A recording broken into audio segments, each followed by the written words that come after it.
We all trust search engines, right?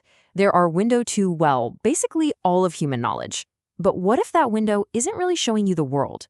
What if it's just showing you a reflection of you? So let's just ask it straight up. When you type something into that search bar, are you getting the cold hard facts? An objective slice of reality? Or are you getting a personalized reality? One that's been quietly shaped by what you already believe before you even hit enter. Now that is the fascinating and kinda unnerving idea we're gonna dig into today. We like to think of platforms like Google as a shared space for facts, right? A common ground. But some really groundbreaking research is suggesting that we might all be floating around in our own personal search bubbles, and we don't even know it. Okay, so here's what the researchers are calling it: the narrow search effect.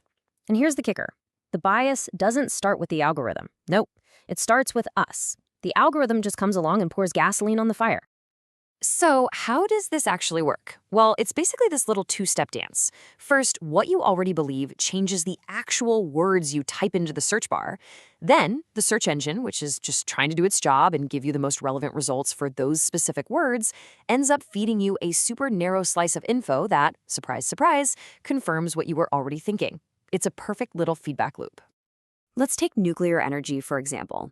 If you already think it's a good idea, you're probably going to search for its benefits. But if you're a bit wary, you'll search for its dangers. In both cases, the search engine does its job perfectly. But you end up in two completely different information universes, and each one just reinforces where you started. Now, I know what you might be thinking. Okay, sure, that makes sense in theory. But researchers have really put this to the test, and the evidence for this echo chamber effect, it is surprisingly strong. And we are not talking about just one or two little experiments here. This conclusion is based on the results from a whole series of, get this, 21 different studies. That is a seriously powerful and robust body of evidence. And just look at the range of topics. This isn't only about those big, hot-button political issues. They saw this narrow search effect pop up in discussions about health, finance, even everyday things like the effects of caffeine. It really seems to be a fundamental part of how we look for information. And crucially, listen to this. This is not just a Google problem. The researchers tested this on all sorts of platforms. We're talking standard search engines, the newest AI chatbots like ChatGPT, AI-powered Bing, you name it. The effect was there right across the board. And this rabbit hole goes even deeper than just shaping our opinions. One of the studies found that this effect can actually influence the significant, real-world choices we make, all based on that narrow slice of information we find online. Okay, so the problem is pretty clear. Our own biases are trapping us in a search bubble. But the solution seems kind of obvious, doesn't it? Let's just be more aware. Well, this is where the story takes a really interesting twist. I mean, that's the million-dollar question, right? If we know we're doing it, can't we just stop? Can we make a conscious effort to search more neutrally and just break the cycle ourselves? And the answer, according to the research, is, well, not really.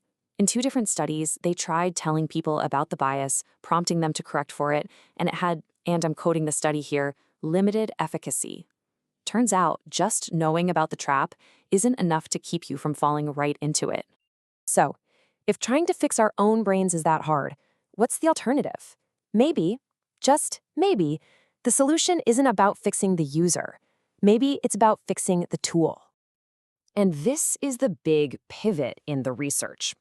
Instead of putting all the pressure on every single one of us to fight our own cognitive biases, what if we just redesigned the search platforms themselves to account for this little quirk of human nature? It really boils down to a fundamental change in what a search engine is for. The standard way is all about hyper-relevance, which, as we've seen, just reinforces our beliefs. But this other approach, the one the researchers tested, changes the goal completely. The new goal is diversity of results, to actively show you different points of view. And the result? It worked. When the researchers built their own custom search engine with this broadening feature, they found it actively encouraged people to update their beliefs. It didn't force them to change their minds, but it gently nudged them out of their echo chamber by showing them there was more to the story. And that brings us to the really big picture here, because this isn't just about getting better search results to settle a bet with a friend. This is about the very foundation of how we as a society understand the world. So here's the bottom line. The way our digital world is built has massive real-world consequences. The design of these search algorithms can either shove us deeper into our own little information silos, or they can help us build a shared reality based on a much broader set of facts. Which leaves us with this one last huge question. If we can't reliably pop our own bubbles, but the technology to help us do it actually exists, who's responsible for making it happen? Is it up to the big tech companies to change their code? Or is it up to us, the users, to start demanding a broader, maybe even a more challenging view of the world? Something to think about.